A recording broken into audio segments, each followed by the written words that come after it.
Halo, Assalamualaikum warahmatullahi wabarakatuh.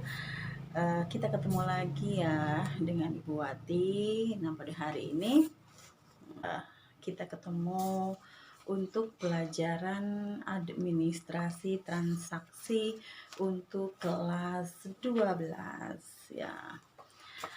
Ke anak-anak, tak lupa Ibu selalu mengingatkan kalian untuk selalu menjaga kebersihan, hidup sehat supaya kita bisa selalu sehat.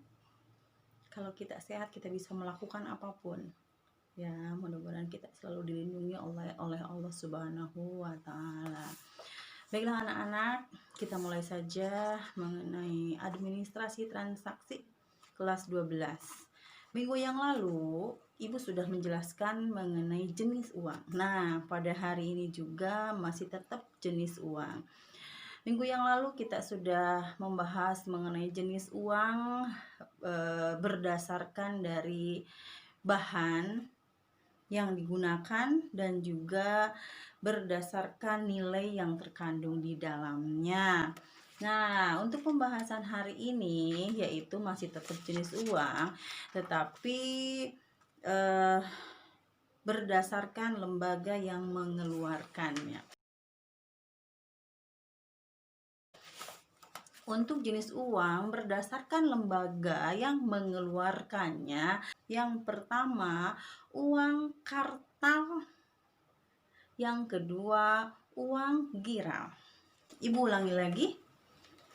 Jenis uang berdasarkan lembaga yang mengeluarkannya yaitu ada dua. Yang pertama uang kartal dan yang kedua uang giral. Ibu akan bahas satu persatu. Oke, yang pertama yaitu uang kartal.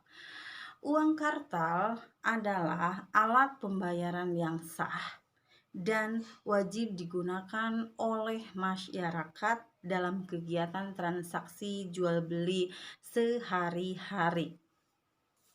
Satu kali lagi, uang kartal adalah alat pembayaran yang sah dan wajib digunakan oleh masyarakat dalam kegiatan transaksi jual beli sehari-hari.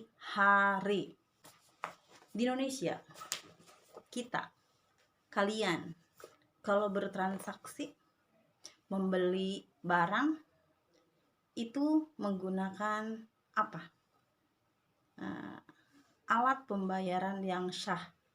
Ya, kita melakukan transaksi jual beli dengan menggunakan uang. Uang dari atau berdasarkan dari bahan yang digunakan itu ada dua macam kan? Ya, uang kertas dan uang logam. Nah, uang kertas dan uang logam itu adalah salah satu dari contoh uang kartal. Alat pembayaran yang sah dan wajib digunakan untuk melakukan transaksi jual beli sehari-hari. Kita orang Indonesia, mata uang Indonesia adalah rupiah. Rupiah bahan berdasarkan bahannya itu logam dan uang kertas. Itulah contoh dari uang kartal. Ya, berikutnya. Tuh contoh ini nih, contohnya nih.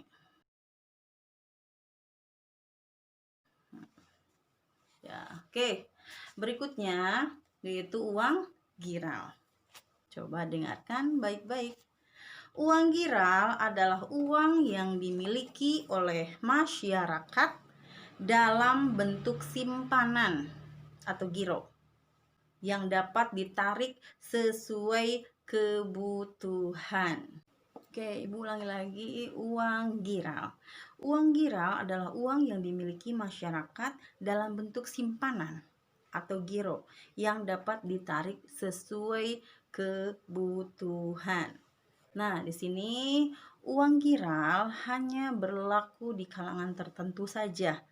Masyarakat berhak menolak apabila melakukan transaksi jual beli akan dibayar dengan uang giral. Masyarakat berhak menolak, saya tidak mau. saya mau bertransaksi dengan menggunakan uang cash saja. Saya tidak mau dengan uang giral, karena di sini uang giral itu ada 3 jenis ya. Yang pertama yaitu berbasis kertas, yang kedua berbasis elektronik, dan yang ketiga berbasis mobile. 1. Uang giral berdasarkan kertas. Nah, di sini bisa berupa cek ya. Contohnya cek. Bertransaksi sekian puluh juta, sekian ratus juta misalkan. Dibayar dengan uang giral jenis berbasis kertas. Cek. Ditulislah dengan cek 500 juta misalkan. Nah, kalau misalkan yang menjual tidak mau, saya tidak mau dengan cek, boleh menolak. Ya, cek, kemudian biliet giro, kemudian pembayaran tertentu dengan berbasis kertas itu yang contoh ini dari adalah uang cek, giral yang ini berbasis biliet kertas. giro, dan yang ini adalah weso.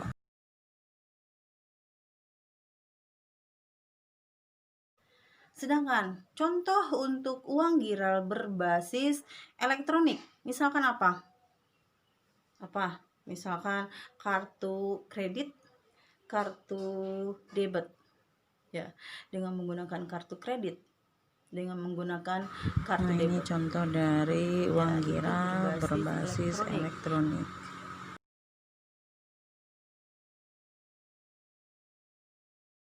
Kalau misalkan satu lagi berbasis mobile. Nah, untuk berbasis mobile di sini contohnya itu dengan GoPay, kemudian Dana ya. Kita menggunakan Dana, kita menggunakan GoPay gitu untuk melakukan transaksi jual beli, kita online bisa menggunakan GoPay atau Dana. Nah, atau ini contoh uang giral berbasis elektronik. Banking dan sebagainya. Nah, itu dari contoh untuk uang giral. Oke, baiklah anak-anak, untuk jenis uang berdasarkan lembaga yang mengeluarkannya itu sudah hanya 2 saja, uang kartal dan uang giral. Oke. Materi berikutnya yaitu masih jenis uang, tetapi di sini jenis uang berdasarkan wilayah berlakunya. Jenis uang berdasarkan wilayah berlakunya. Nah, di sini ada 3 macam lagi. Yang pertama yaitu uang domestik, yang kedua yaitu uang regional, dan yang ketiga yaitu uang internasional. Baiklah, Ibu akan bahas satu persatu. Yang pertama, jenis uang berdasarkan wilayah berlakunya, yaitu yang pertama uang domestik. Uang domestik adalah uang yang hanya berlaku di satu wilayah negara tertentu saja. Yang hanya berlaku di suatu wilayah tertentu saja. Misalkan, Indonesia mata uangnya rupiah. Rupiah itu berlaku hanya di negara Indonesia saja. Kemudian, misalkan mata uang apalagi? Ringgit misalkan. Mata uang ringgit itu berlaku hanya di wilayah negara Malaysia saja. Domestik ya. Berarti hanya berlaku di wilayah atau suatu wilayah tertentu. Indonesia saja. Malaysia saja. Ya. Kemudian Jepang saja. Itu domestik. Oke, lanjut. Yang kedua yaitu uang regional. Uang regional adalah uang yang hanya berlaku di kawasan tertentu saja. Ya, di kawasan tertentu saja. Misalkan euro. Oke. Mata uang euro itu hanya berlaku di beberapa wilayah. Di beberapa wilayah, memang bukan hanya di satu wilayah, tetapi beberapa wilayah saja. ya, beda dengan domestik ya. Kalau domestik suatu wilayah saja, tetapi kalau regional itu bisa beberapa wilayah, tapi tidak semua negara atau tidak semua wilayah. Berlaku hanya beberapa wilayah saja. Contohnya mata uang euro itu hanya berlaku di beberapa wilayah, kurang lebih 19 negara wilayah, 19 negara di Uni Eropa saja. Ya, itu uang regional berlaku di beberapa wilayah saja. Oke. Satu lagi ya pembahasan untuk hari ini mengenai jenis uang. Nah, jenis uang yang berdasarkan dari wilayah berlakunya itu yang terakhir, uang internasional. Internasional. Ya, dari kata internasional saja sudah terlihat ya uang yang bagaimana, yang seperti apa, dipakai untuk siapa saja.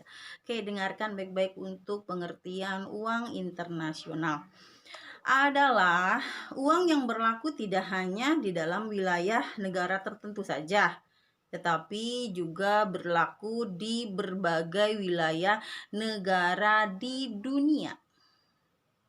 Satu kali lagi, uang internasional adalah uang yang berlaku tidak hanya di dalam wilayah negara tertentu saja, tetapi juga berlaku di berbagai wilayah negara di dunia. Oke, contohnya apa? Contohnya apa, anak-anak? Oke, Ibu contohkan. Di sini contohnya dolar Amerika misalkan. Negara-negara ya selalu melakukan perdagangan, ada namanya perdagangan internasional. Itu bukan berlaku di dalam ya, berarti antar negara.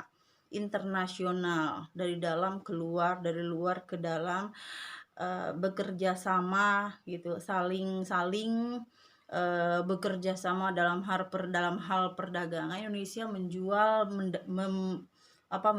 ke negara yang lain gitu. Itu biasanya dengan menggunakan uang dolar. Nah, di sini. Jadi uang dolar itu uang internasional, biasanya digunakan dalam hal perdagangan antara satu negara dengan negara lainnya. Jadi dolar Amerika itu salah satu contoh dari uang internasional. Karena apa? Karena dipakai bertransaksi jual beli secara internasional negara satu dengan negara yang lain. Jadi tidak hanya berlaku di satu wilayah negara saja, tetapi di sini berlaku dengan beberapa negara di dunia. Oke, baiklah anak-anak, pembahasan hari ini sudah cukup sampai dengan uang internasional. Ya, aku sekalian, paham atau tidak? Mudah-mudahan kalian bisa paham ya yang sudah Ibu jelaskan tadi. Seperti biasa di akhir pembelajaran biasanya Ibu akan memberikan evaluasi. Sudah siap? Siapkan catatannya. Sudah? Baiklah, akan Ibu sebutkan. Soal nomor 1 yaitu sebutkan jenis uang berdasarkan bahan yang digunakan. Oke, yang kedua, sebutkan jenis uang berdasarkan lembaga yang mengeluarkannya. Oke, berikutnya nomor 3. Sebutkan jenis uang berdasarkan wilayah berlakunya. Nomor 4. Apa perbedaannya uang kartal dan uang giral? Yang terakhir, apa perbedaannya uang domestik, uang regional? Silakan. Selamat mengerjakan. Sampai ketemu lagi minggu depan. Wassalamualaikum warahmatullahi wabarakatuh.